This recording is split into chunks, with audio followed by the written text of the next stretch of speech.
오늘 함께 나눌 말씀은 여호수아 1장 1절부터 9절입니다. 함께 읽겠습니다.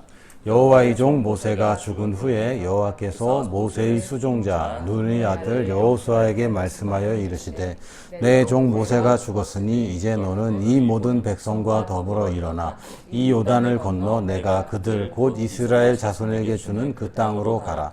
내가 모세에게 말한 바와 같이 너희 발바닥으로 밟는 곳은 모두 내가 너희에게 주었노니 곧 광야와 이 레바논에서부터 큰 강 곧 유브라데 강까지 헷 족속의 온 땅과 또 해지는 쪽 대해까지 너희의 영토가 되리라. 네 평생에 너를 능히 대적할 자가 없으니 내가 모세와 함께 있었던 것 같이 너와 함께 있을 것임이니라. 내가 너를 떠나지 아니하며 버리지 아니하리니 강하고 담대하라. 너는 내가 그들의 조상에게 맹세하여 그들에게 주리라 한 땅을 이 백성에게 차지하게 하리라. 오직 강하고 극히 담대하여 나의 종 모세가 내게 명령한 그 율법을 다 지켜 행하고 우로나 좌로나 치우치지 말라. 그리하면 어디로 가든지 형통하리니 이 율법책을 내 입에서 떠나지 말게 하며 주야로 그것을 묵상하여 그 안에서 기록된 대로 다 지켜 행하라. 그리하면 내 길이 평탄하게 될 것이며 내가 형통하리라. 내가 내게 명령한 것이 아니냐. 강하고 담대하라. 두려워하지 말며 놀라지 말라. 내가 어디로 가든지 내 하나님 여호와가 너와 함께하느니라 하시니라. 아멘. 지난주에 아브라함의 축복에 관한 이야기도 좀 나누긴 했지만 하나님이 아브라함에게 가나안 땅을 약속하셨고요. 근데 실제로 그 가나안 땅을 차지하게 된 것은 여호수아 시대까지 기다렸어야 했습니다. 사실 아브라함이 가나안 땅을 차지해도 아직 그 아들이 하나이고 또 가족이 작다 보니까 아직 나라를 이룰 만큼 인구수가 안 되어서 가나안 땅을 차지할 준비는 안 됐죠. 그런데 일단은 등기는 아브라함 앞으로 되어 있는 거예요. 이 등기를 나중에 1960년대에 유대인들이 다시 이 등기를 주장하면서 이스라엘 땅을 차지했습니다. 대단하죠. 수천 년 동안 잃어버린 땅이었는데 아브라함한테 준 거 아니냐 이러면서 그래서 그 당시 팔레스타인과 중동의 모든 나라들이랑 그 사생결단 전쟁을 했는데 이스라엘이 이겼어요. 완전 여호수아 때랑 똑같은 일들이 현대에도 벌어진 거죠. 그게 뭐 아주 옛날이 아니라 최근의 일입니다. 우리로서는 우리 태어나기 전이고 하지만 현대사에서 보면 지금 이스라엘이 이제 국가로서 형성되었다는 거는 종말론적이나 또 현대 세계사에서 굉장히 큰 일입니다. 그것 때문에 중동의 판세가 바뀌었고요. 그것 때문에 특히 레바논 같은 나라는 애먼 상황이 됐죠. 원래는 기독교가 좀 더 우세했었는데 이제 그 팔레스타인 난민이 들어오면서 이제 이슬람 세력이 또 3분의 1에서 반 정도를 차지하게 됩니다. 지금도 이제 이 세 개의 종교가 막 어우러져서 서로 이제 대립을 하게 되는데 요르단 같은 경우도 난민들이 세운 나라가 돼버려요. 요르단 왕은 이제 사우디에서 내려왔긴 했지만 대부분 국민들이 팔레스타인 난민들이었습니다. 이제 국가가 생기기도 하고 이제 막 그런 부수적인 일들이 많았는데 지금 그 노예로 있던 이스라엘 백성이 400년 만에 이제 다시 가나안 땅으로 돌아올 때에 이거는 어마어마한 일이죠. 인구수를 아직 성경에서 정확하게 얘기하고 있지는 않지만 대략 잡아서 한 200만 정도라고 보는데 200만이 이동하는 것 자체도 어마어마하고 지금이야 인구가 많이 늘었지만 그 당시 200만이 움직인다는 거는 나라가 통째로 옮기는 거잖아요. 이집트 같은 경우는 200만의 노예가 탈출한다. 이거 어마어마한 일이고요. 아마 국력이 쇠퇴하는 일이 생겼을 것이고 가나안 땅에는 200만이 들어간다는 것은 완전 그 동네 영토가 완전 뒤바뀌는 거고 삶이 바뀌는 일입니다. 근데 이걸 누구한테 시켰냐면 여호수아한테 시킨 거예요. 여호수아는 지금까지 한 번도 지도자로서 이렇게 역할을 해본 적이 없습니다.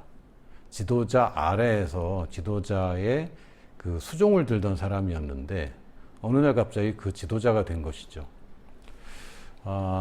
작가들이 주로 많이 다루는 그 소재이기도 하고 영화에도 많이 나오는데 내 안에 있는 어린아이, 아직 어른 되지 못한 나 자신, 여전히 나의 자아관이 어린이에 머물러 있는 그런 부분도 있잖아요. 여전히 그 엄마나 아빠한테 의지하고 있는 모습이나 또는 여전히 어른스럽지 못한 부분들.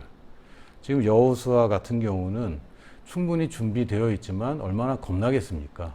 굉장히 두렵고 떨리는 가운데 하나님이 하신 얘기는 이 수미 쌍관법 같기도 하고 강하고 담대하라, 두려워하지 말아라, 그 얘기를 해주면서 그럼 강하고 담대하는 비결이 뭐냐 도대체.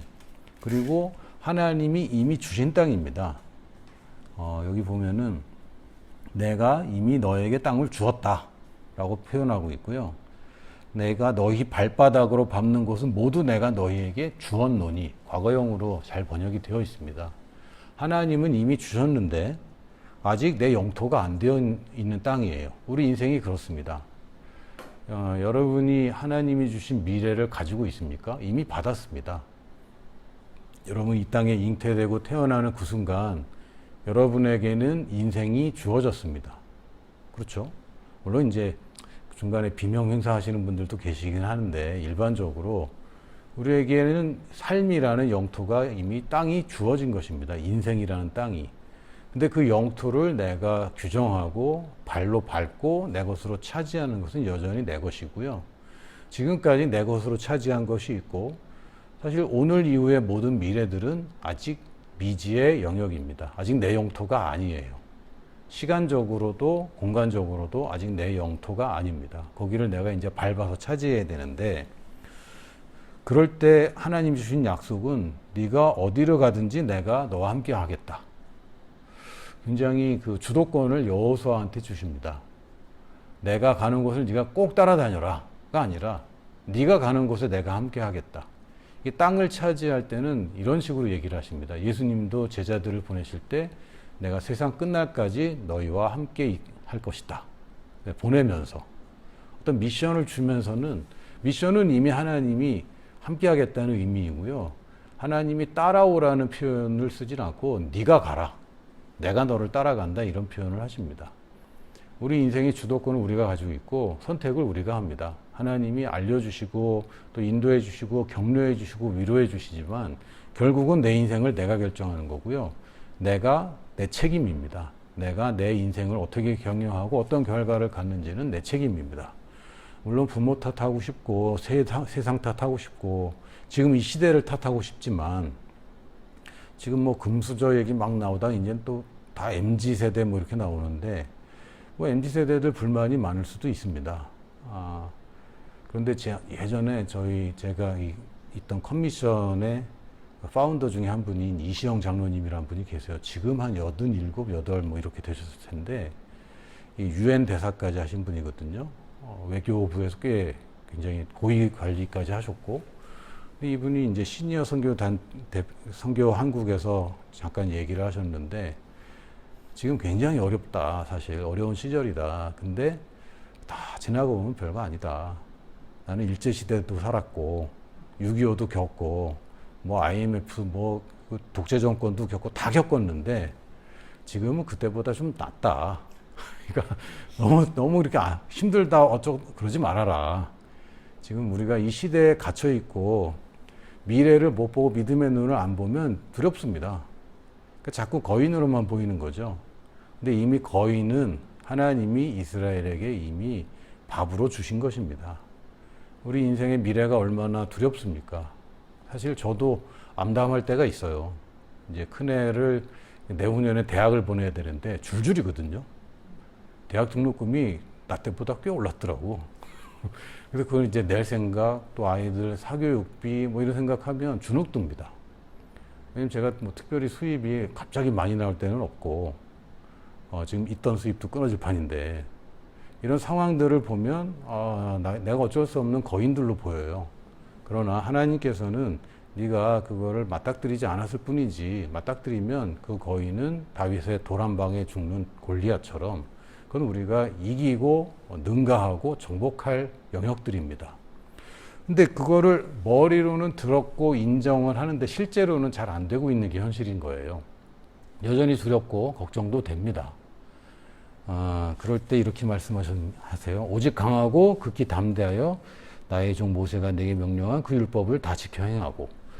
그러고 싶잖아요. 우리도 거룩하게 살고 경건하게 살고 싶고 하나님이 하라고 한 거 다 하고 싶고. 근데 그게 잘 안 된단 말이죠. 사실 그게 잘 되면 강하고 담대해집니다. 여러분 이제 겪으면 겪을수록 이게 분명해지는데, 이 죄책감이라는 것이, 나는 죄에서 완전하게 의롭게 되었습니다라고 고백하지만 사실은 내 혼에서 너 그거 잘못했잖아 라고 계속 참소하고 있기 때문에 스스로 정죄거리를 주는 한 담대함은 반비례하게 됩니다. 내가 죄를 지으면 하나님이 나를 미워하는 게 아니고요, 나의 죄의식을 더 강화시키고 정죄를 불러일으켜서, 정죄는 결국은 내가 자격 없음으로 이제 귀결되기 때문에 결국은 나의 담대함이 감소됩니다. 그래서 이게 하나님의 율법을 잘 지키면 하나님이 도와준다가 아닙니다. 나는 이미 내게 주었다. 근데 네가 겁먹고 도망가면 네 거를 못 가져. 마음을 강하게 해야 되는데, 그 당시에는 하나님의 율법을 지키는 수밖에 없었고요. 지금으로서는 내가 그리스도 안에서 누구이고 무엇을 가졌고 이제 무엇이 나의 미션인가, 이것을 분명히 해야 됩니다. 이걸 분명히 하지 않으면 강하고 담대할 수가 없어요. 여러분의 미션이 불안정하면요, 하나님이 이걸 축복하실지 안 하실지 불안합니다. 제가 선교사로 있을 때는 제 선교 자체를 의심한 적이 한 번도 없어요. 제가 라오스 선교사로 있을 때 라오스에 복음이 필요하다는 것 자체를 의심한 적이 한 번도 없어요. 제가 목사로서 목회를 할 때에도 하나님이 교회를 향해서 하나님의 계획이 있다는 것을 의심하지 않습니다.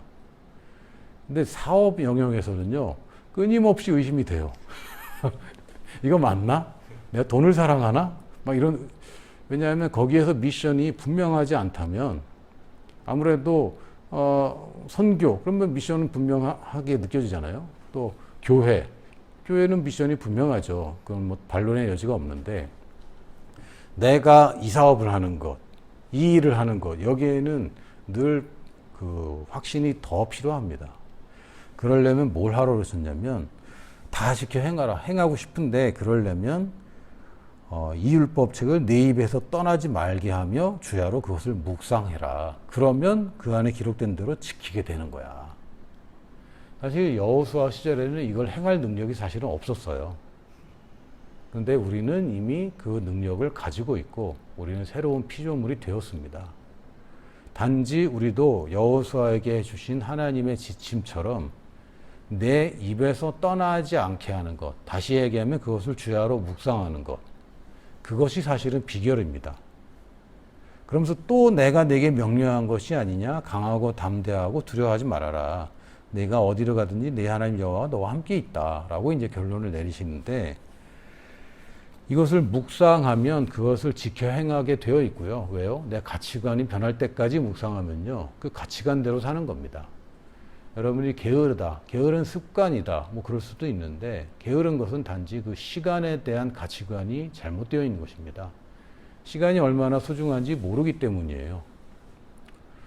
제 나이가 돼 보니까 시간이 제 나이만큼 중요해집니다. 왜? 남은 시간이 별로 없는 것 같아요. 갑자기 드는 생각이, 가만히 있어봐. 내가 무슨 일을 하는데 활발하게 하려면 얼마 안 남았구나. 막 조급해질 정도로 시간이 아까워지죠. 근데 저희 자녀들을 보면요, 시간은 남는 거야. 어차피 내일 똑같은 하루가 또 있는 거고요. 시간이 그렇게 급하지 않아요. 우리 자녀들은 앞으로 살 날이 많아서 그런 건지 시간이 얼마나 중요한지 잘 모르죠. 이 돈을 많이 벌어볼수록 시간이 얼마나 중요한지 알게 됩니다. 시간이 안 중요한 사람들은 가난한 사람들이에요. 시간이 결국은 부와 모든 나의 인생을 좌우하는데, 이걸 관리 안 하니까 계속 가난한 거고요. 시간의 중요성을 모르니까 그냥 가난한 겁니다. 근데 시간을 아껴 쓰기 시작하면 누구도 가난할 수 없습니다. 부지런해질 수밖에 없고, 부지런하면 어떻게 가난해집니까? 뭐라도 하게 되어 있는데. 그래서 결국은 우리가 해야 되는 일은 마음을 강하게 담대하려고 애쓰는데 그거 아닙니다.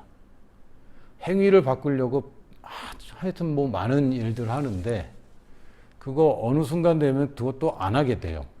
다이어트의 가장 무서운 거 뭡니까? 요요.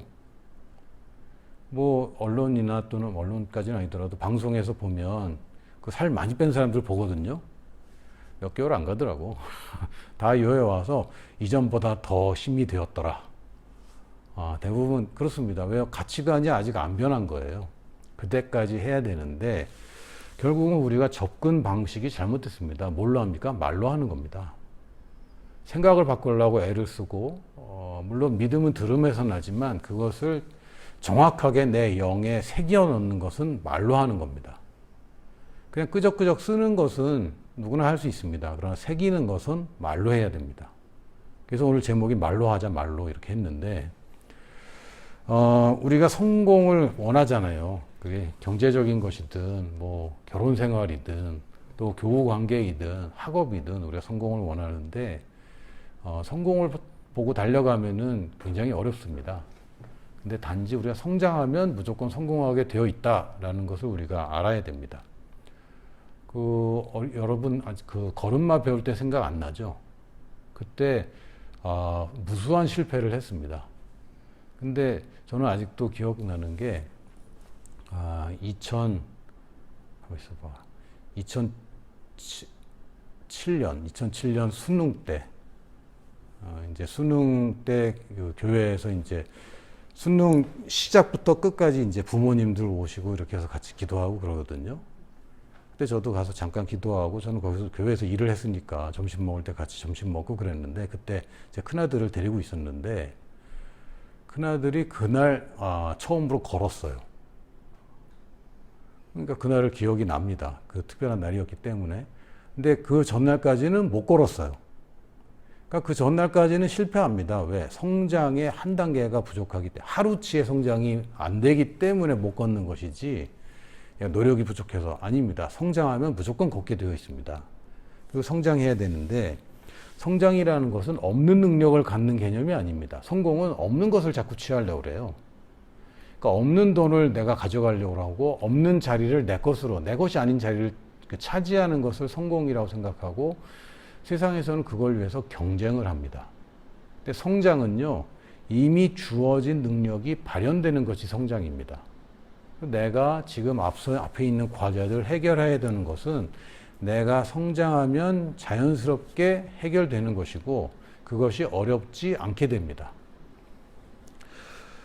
내가 더 높은 차원에서 다스리게 되면 낮은 차원의 문제들은 아무것도 아닌 게 되는 거예요. 예를 들면 여러분의 소득이 200만 원, 300만 원이 되면요. 1,000원, 2,000원 쓰는 것은 뭐 그닥 그렇게 신경 쓰이지 않습니다. 근데 소득이 30만 원이면요. 1,000원 쓰는 거 되게 신경 쓰입니다. 어떻게 하냐고요? 제가 해봤으니까요. 30만 원 가지고 살아봤거든요, 예전에. 11조하고 선교원금하고 차값, 기름값 하고 나면 남는 게 한 푼도 없는 거예요. 그럼 이제 1,000원이 굉장히 어려운 거죠. 이게 낮은 차원에서 하는 겁니다. 그럼 그때는 내가 검소하게 살고 뭐 이런 것이 성공인 걸로 착각해요. 그러나 높은 차원에 가면은 그게 아닌 거죠. 근데 여러분 소득이 2천만 원, 3천만 원 되잖아요.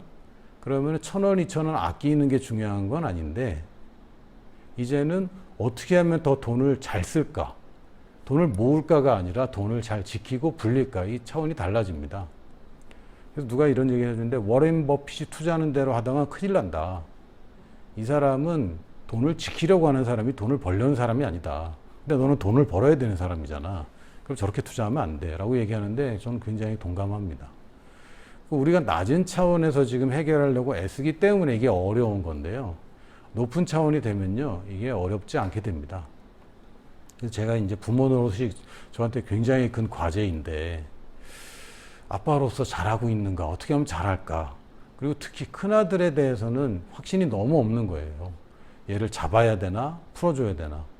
그냥 좀 봐줘야 되나? 아니면 한번 따끔하게 해야 되나? 이게 늘 그 기준이 없는 거죠. 근데 이제 할아버지들, 할머니들 보면요. 야, 괜찮아. 다 괜찮아. 왜? 더 높은 차원에 있거든요. 다 해봤기 때문에 괜찮아. 저 정도는 괜찮아. 이 결론이 나옵니다. 그래서 제가 막내한테 굉장히 관대해졌어요. 해보니까 그게 중요한 게 아닌 걸 알게 되는 거죠.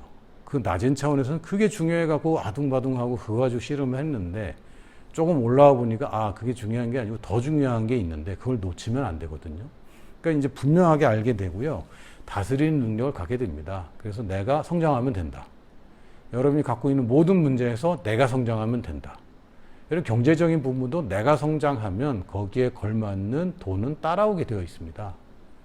하나님이 내가 쓸 곳을 다 알고 계시기 때문에 내가 성장해서 더 큰 영향력과 더 큰 선함으로 내가 쓸 수 있게 되면 하나님이 부어줄 수밖에 없어요.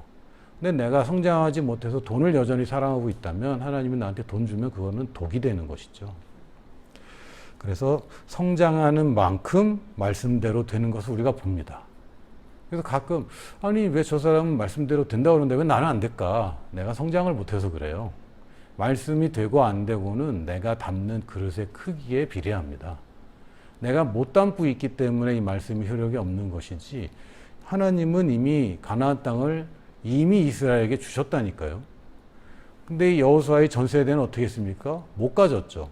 이미 줬는데.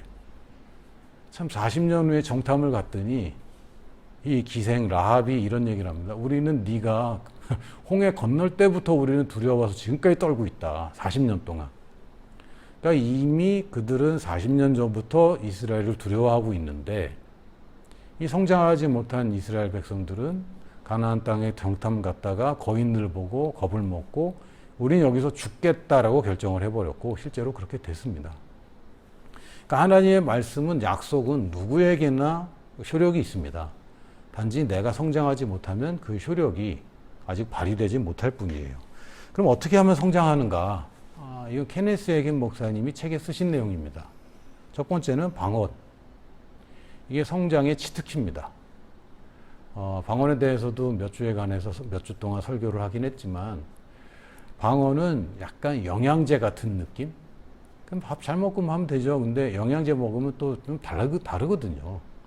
건강할 땐 상관없는데 여러분 뭐 입에 뭐가 나오고 그럼 비타민C 먹어주면 참 도움이 됩니다. 그래서 이거 안 먹으면 안 된다. 필수다. 이거 안 먹으면 죽는다. 그건 아니에요. 방언 못하면 구원 못 받는다. 그건 아닙니다. 그러나 이렇게 좋은 걸 안 먹는다. 그것도 이상한 거죠. 이건 하나님이 주신 선물이고 모든 하나님의 은사들을 불러일으키기까지 하는 첫 번째 은사입니다. 어마어마하게 방언을 그냥 누구나 쉽게 하고 많이 하고 우리가 잘 모르기 때문에 이거를 경시하는데 방언은 어마어마한 하나님의 아이템입니다. 두 번째는 말씀 고백입니다. 오늘 주제이기도 한데 말씀을 진짜 믿고 말하면요. 그것이 실제로 능력이 돼서 인생이 변하는 걸 여러분이 이제 체험하게 될 거고 체험했을지도 모르겠어요. 체험했고 체험하게 될 겁니다. 근데 아직 믿지 못한 제 말씀을 고백하다가 중도에 그만두는 일이 사실은 많잖아요. 한때 했었죠. 한때 했었는데 끝을 보지 못하고 흐지부지한 적이 꽤 많이 있습니다.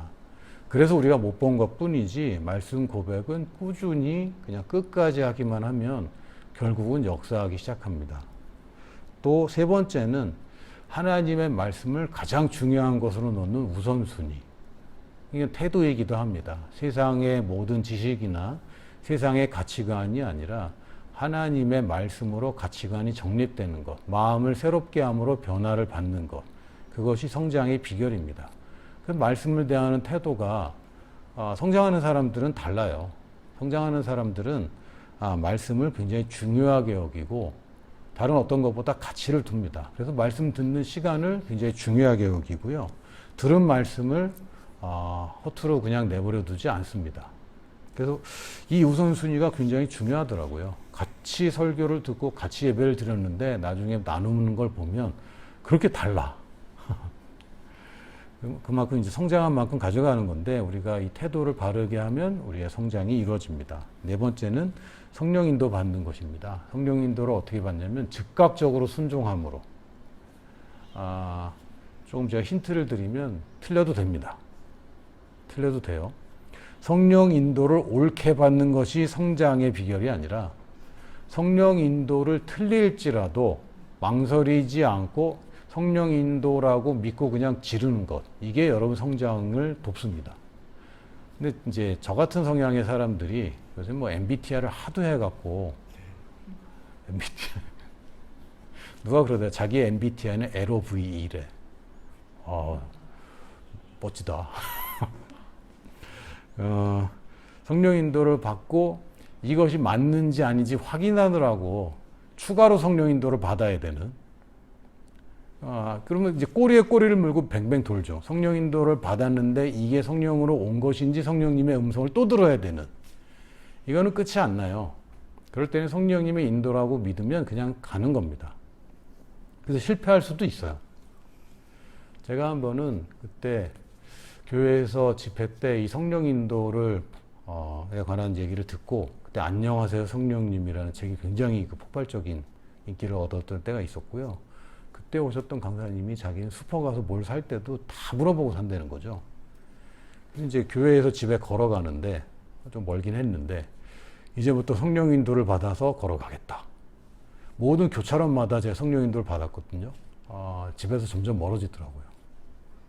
그래서 중간에 포기하고 이제 집으로 가긴 했습니다만 모르죠. 진짜 제가 끝까지 했으면 또 뭐 대단한 걸 얻었을지 모릅니다. 근데 중요한 건 여러분이 뭐 엉뚱하고 이런 그런 거 하라는 게 아니라 여러분이 필요한 성령 인도가 있으면 근데 너무 중요한 거를 그냥 쉽게 결정하지 마시고 작은 것부터 여러분이 바로 순종하기를 시작하십시오. 믿음은 말씀의 약속을 믿는 거예요. 근데 성령 인도는요, 믿음으로 하는 거 아닙니다. 그냥 순종하는 겁니다. 그러니까 성령 인도를 믿기 위해서는 또 다른 말씀이 필요하잖아요. 근데 그 말씀은 성령님이 주시는 것이기 때문에 이게 계속 끝이 안 나요. 그래서 성령 인도에 있어서는 순종이 중요합니다. 그럼 덮어놓고 하는 거예요. 시키면 당연히 좋은 거겠지 하고 믿는 것이죠. 그렇게 할 때에 결국 우리가 원하는 것은 혼의 변화입니다. 영은 변했고요. 육은 안 변합니다.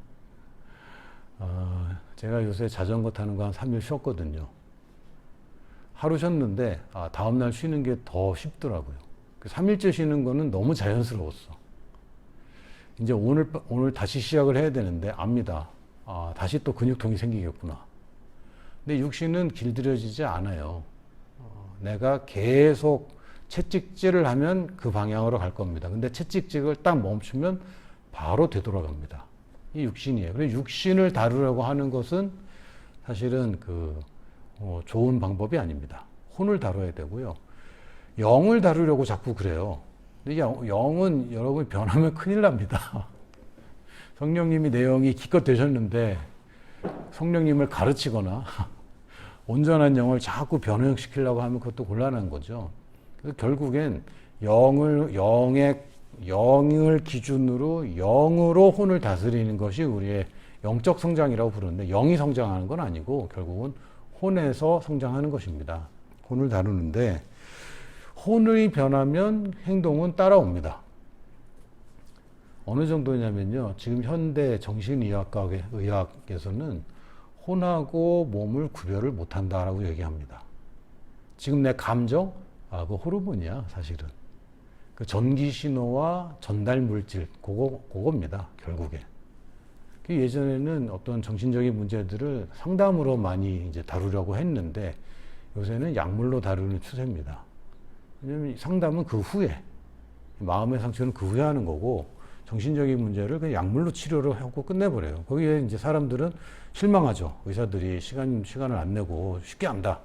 약물로 하면 문제되는 거 아니냐. 근데 진짜 과학에서 이게 그냥 일단 안정을 찾아야 마음의 상처도 치유하고 할 거 아니에요. 그래서 약물을 쓰면 그게 큰 도움이 된다고 이제 의사들은 얘기합니다.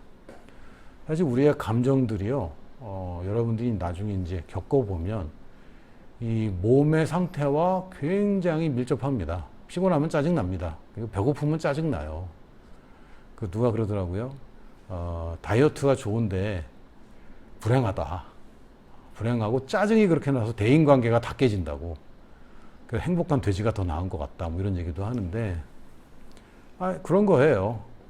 근데 우리가 다이어트를 할 때는 뭘 해줘야냐면 가치관을 바꿔줘야 됩니다. 아름다운 몸에 대한 가치관도 좋지만 건강에 대한 가치관이 바뀌면 그러면 이제 점점 가릴 수밖에 없어요. 제가 요새 매운 거를 절제하고 있거든요. 왜 절제하느냐? 아파서. 위장이 아프면요. 어느 정도 참고 먹다가 도저히 안 되겠다 싶으면 이제 바꿀 수밖에 없어요. 근데 이건 하수가 하는 짓이긴 한데, 혼에서 가치관이 바뀌어야 결국은 나의 선택이 바뀝니다. 아, 이게 더 중요하다라고 결론이 나져야 가치관이 바뀝니다. 그래서 행동을 바꾸기 위해서 혼을 바꿔야 되는데, 그냥 혼을 혼으로 바꾸려고 애를 쓰다 보니까 자꾸 실패해요. 이거는 말로 바꾸는 것입니다. 말을 하는 것이 생각을 바꿔줍니다. 가만 보니까 제가 제일 싫어하는 게 막 할 수 있다 막 이렇게 막 소리 지르는 거 되게 싫어했거든요. 근데 제가 살다 보니까 그거를 그 바보 같은 짓을 조직적으로 하는 집단을 제가 두 가지를 경험했어요. 하나는 군대고요. 하나는 기업입니다.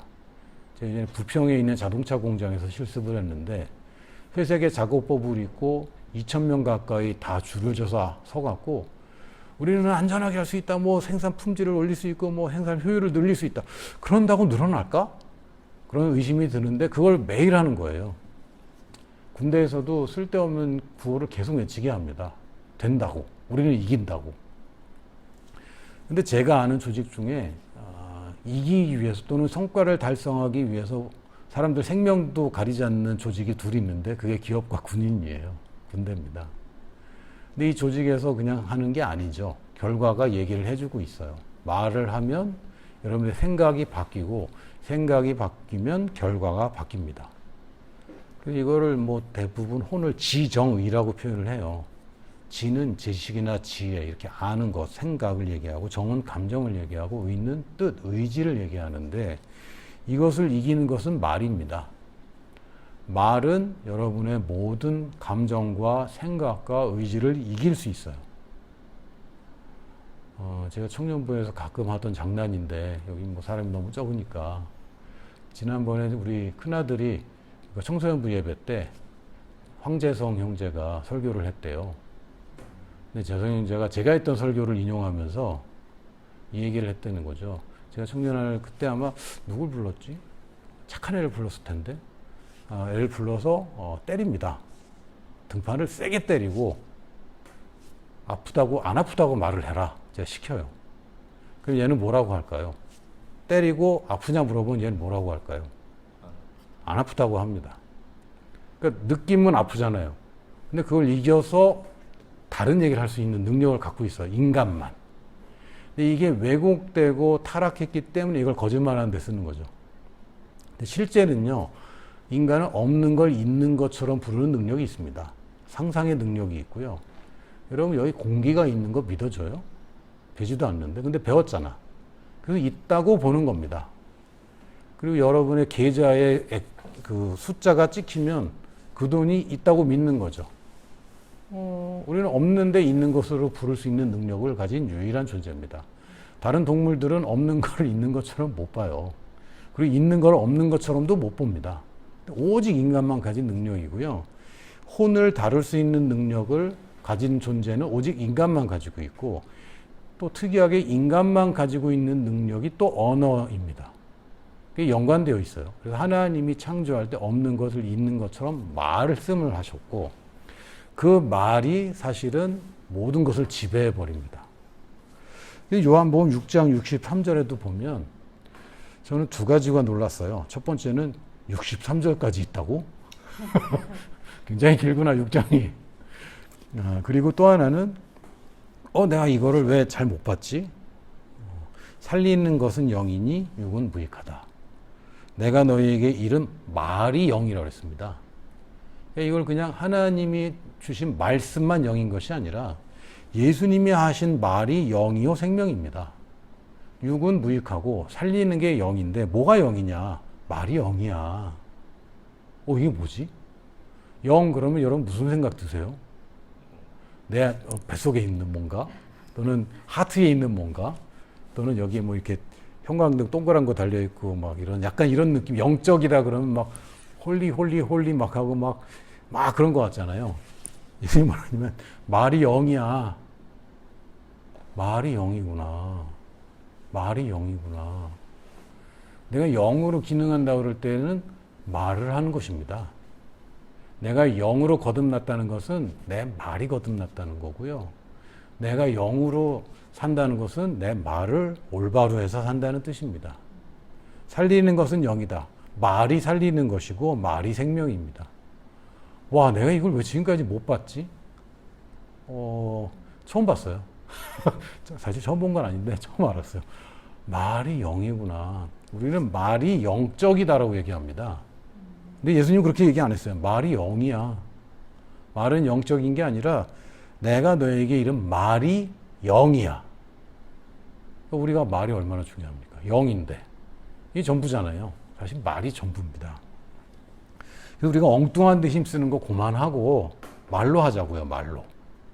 엉뚱한 거 가지고 자꾸 바꿔보려고 애쓰고 정죄의식 가지고 안 되는 걸로 자꾸 할 게 아니라 말로 하자고요. 제가 아주 엉뚱하기도 하고 참 희한한 경험을 했는데 제가 왜 그랬는지 모르겠어요. 제 제자가 라오스에 있던 제자가 공무원인데 선생님이었는데 정부가 월급을 못 주는 거예요. 정부가 돈이 없어갖고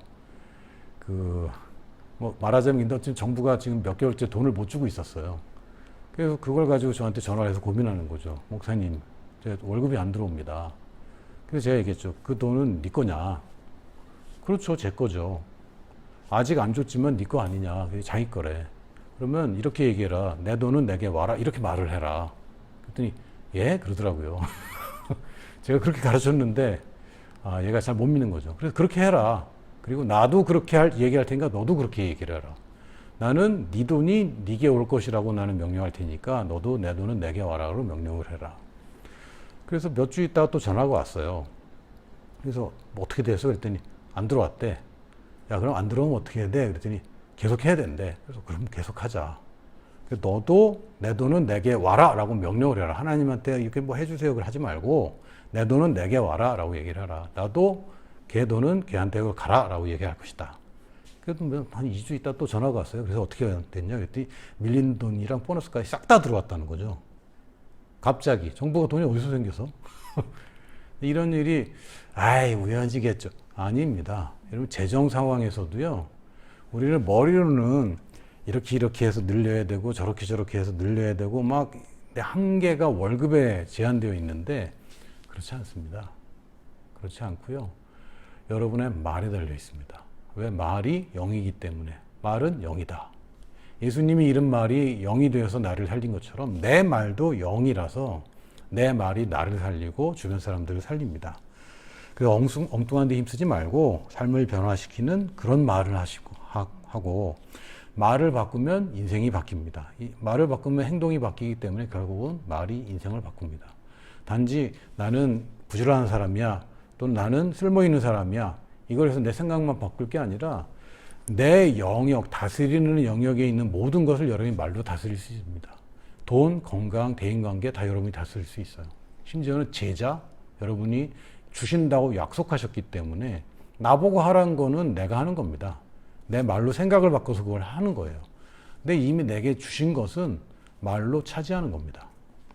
그래서 안의 능력을 밖으로 구현하는 것이 말의 능력이기 때문에 우리가 올바른 말을 하는 것을 연습을 충분히 해야 됩니다. 우리가 영어를 지금 몇 년을 배웠습니까? 그래도 잘 안 나오잖아요.